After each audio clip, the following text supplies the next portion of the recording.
Shalom saudaraku yang terkasih di dalam nama Tuhan Yesus Kristus. Selamat berjumpa kembali dalam program renungan dan doa malam hari ini. Semoga sukacita Yesus Kristus selalu hadir dalam kehidupan kita. Kembali pada malam hari ini kita akan membaca dan merenungkan firman Tuhan. Sebelum kita masuk ke dalam firman Tuhan, mari kita berdoa terlebih dahulu, supaya apa yang kita dengar dari firman Tuhan dapat kita tanam di dalam hati dan pikiran kita, supaya nama Tuhanlah yang dipuji dan dipermuliakan. Bapa kami yang di surga, pada malam ini kami mengucap syukur atas penyertaan Tuhan sepanjang hari ini boleh kami lalui dengan sukacita. Pada kesempatan malam ini kami akan membaca dan merenungkan firman-Mu. Biarlah firman yang kami baca dapat kami mengerti dan bisa menjadi kekuatan kami dalam menghadapi kehidupan ini. Karena firman-Mu merupakan sumber pengetahuan untuk kehidupan kami. Kami akan memulai membaca dan merenungkan firman-Mu Tuhan. Hanya di dalam nama Tuhan Yesus kami telah berdoa dan mengucap syukur. Amin.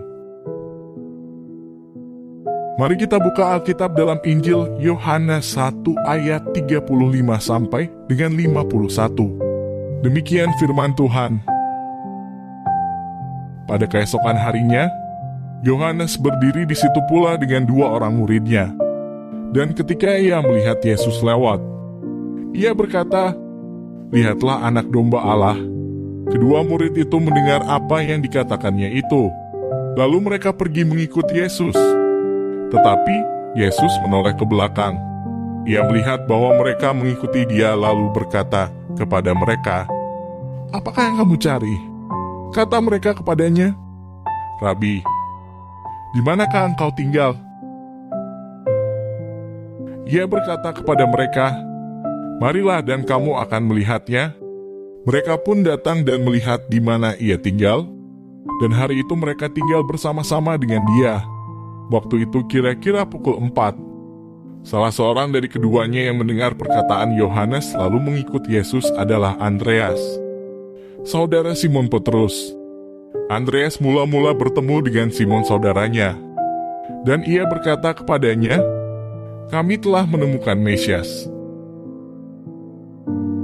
Ia membawanya kepada Yesus. Yesus memandang dia dan berkata, "Engkau Simon anak Yohanes. Engkau akan dinamakan Kefas." Pada keesokan harinya Yesus memutuskan untuk berangkat ke Galilea. Ia bertemu dengan Filipus dan berkata kepadanya, "Ikutlah aku." Filipus itu berasal dari Betsaida, kota Andreas dan Petrus. Filipus bertemu dengan Natanael dan berkata kepadanya, "Kami telah menemukan dia, yang disebut oleh Musa dalam kitab Taurat dan oleh para nabi, yaitu Yesus, anak Yusuf dari Nazaret." Kata Natanael kepadanya, "Mungkinkah sesuatu yang baik datang dari Nazaret?" Kata Filipus kepadanya, "Mari dan lihatlah." Yesus melihat Natanael datang kepadanya, lalu berkata tentang dia, "Lihat, inilah seorang Israel sejati, tidak ada kepalsuan di dalamnya." Kata Natanael kepadanya, "Bagaimana engkau mengenal aku?" Jawab Yesus kepadanya, "Sebelum Filipus memanggil engkau, aku telah melihat engkau di bawah pohon ara."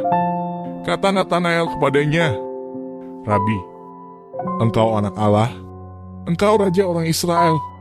Yesus menjawab, katanya, "Karena aku berkata kepadamu, aku melihat engkau di bawah pohon ara, maka engkau percaya? Engkau akan melihat hal-hal yang lebih besar daripada itu." Lalu kata Yesus kepadanya, "Aku berkata kepadamu, sesungguhnya engkau akan melihat langit terbuka dan malaikat-malaikat Allah turun naik kepada anak manusia." Saudaraku yang dikasihi Tuhan Yesus Kristus, setelah membaca akan kebenaran firman Tuhan ini, ada catatan penting yang mungkin kita lewatkan saat kita membaca kisah ini, yaitu kisah tentang murid-murid Yesus yang pertama. Mungkin kita mengira bahwa beberapa murid Tuhan Yesus seperti Petrus dan Andreas bertemu dengan Yesus secara kebetulan. Kemudian mereka meninggalkan jalan mereka lalu mengikuti Tuhan Yesus begitu saja. Dari kebenaran firman Tuhan yang kita baca dijelaskan kepada kita bahwa ternyata Andreas sudah lebih dahulu menjadi murid Yohanes Pembaptis. Jadi jelas bahwa saat menjadi murid Yohanes Pembaptis, Andreas sudah lebih dulu belajar untuk taat sebagai seorang murid. Hal ini bisa kita lihat di dalam ayat 36, di mana Yohanes mengatakan, "Lihatlah anak domba Allah." Jadi Andreas terdorong dan mau mengikuti Tuhan Yesus karena ia sudah terbiasa belajar firman Tuhan dan sudah tahu tentang Mesias yang sedang dinanti-nantikan itu dari kesaksian Yohanes Pembaptis. Jadi di sini kita mengerti bahwa Andreas tidak menjadi murid Tuhan Yesus secara mendadak, tetapi ada sebuah proses panjang yang dilaluinya sebelum ia berjumpa dengan Tuhan Yesus.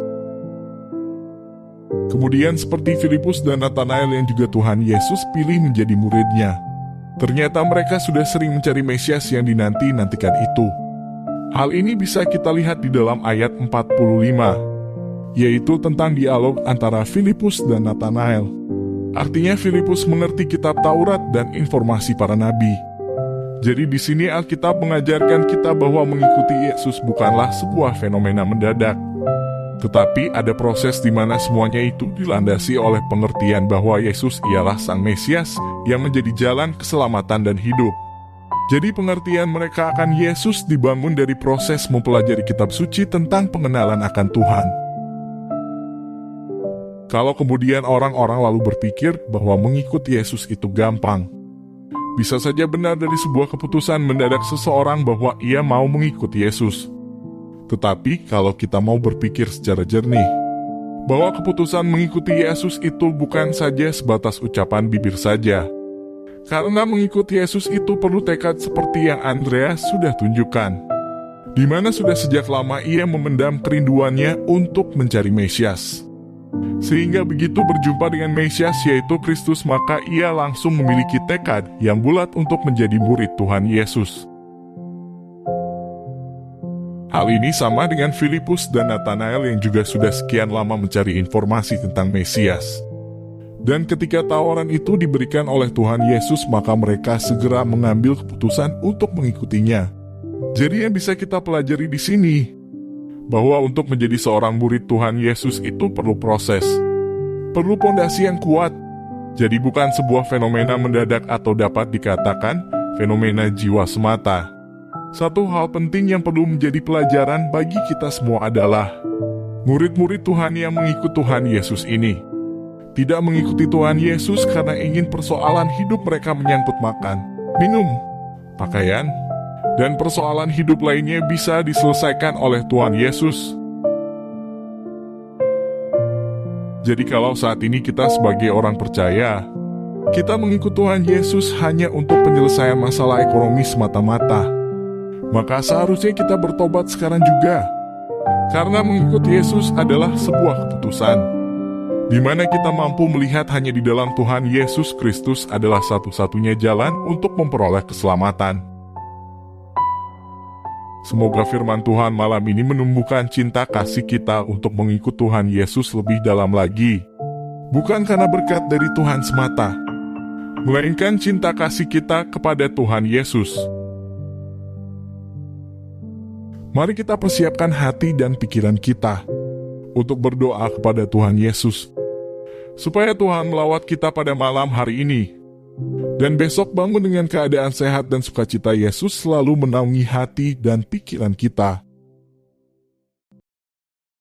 Tuhan Allah Bapa kami, ketika membuka mata pada pagi hari ini, kami menyadari bahwa Engkau masih menyertai dan memberikan berkat yang luar biasa. Kami masih diperbolehkan menghirup udara segar dan bertemu dengan orang-orang yang peduli terhadap kami. Kami masih diberi kekuatan untuk menjalani aktivitas sehari-hari dengan penuh semangat. Kami masih diberi kepercayaan untuk menatap masa depan yang lebih baik dari hari sebelumnya. Itu semua atas berkat penyertaan-Mu, Tuhan. Dan sekarang, pada malam hari ini kami akan beristirahat, menutup mata untuk mengumpulkan energi guna menjalani aktivitas esok hari. Berkatilah Tuhan, agar kami memiliki cukup waktu untuk beristirahat. Berkatilah juga keluarga, teman, saudara, dan semua orang yang kami kenal, agar diberi berkat yang sama seperti yang kami terima dari Engkau. Cukupkan tidur kami dan berikan kebahagiaan sehingga kami dapat bangun pada esok hari dengan semangat dan dapat menjalani hari yang baru dengan penuh sukacita. Ya Yesus, maafkan juga kami semua yang benar-benar ingin bertobat dan kembali kepadamu. Kami dengan rendah hati mengakui dosa kami dan meminta belas kasihan-Mu. Kami belum mencintaimu dengan hati yang murni. Kami juga tidak mencintai sesama seperti diri kami sendiri. Kami tidak melakukan keadilan, mencintai kebaikan, atau berjalan dengan rendah hati bersama-Mu Tuhan. Kasihanilah kami ya Tuhan dalam cinta kasih-Mu. Dengan belas kasihan-Mu yang besar, bersihkan kami dari dosa kami. Ciptakan dalam diri kami hati yang bersih, dan perbarui roh yang benar di dalam diri kami. Kembalikan kepada kami sukacita keselamatan-Mu dan dukung kami dengan roh-Mu yang melimpah. Tuhan Yesus, pada kesempatan ini kami juga ingin memohon supaya Engkau menjaga bangsa dan negara kami ini.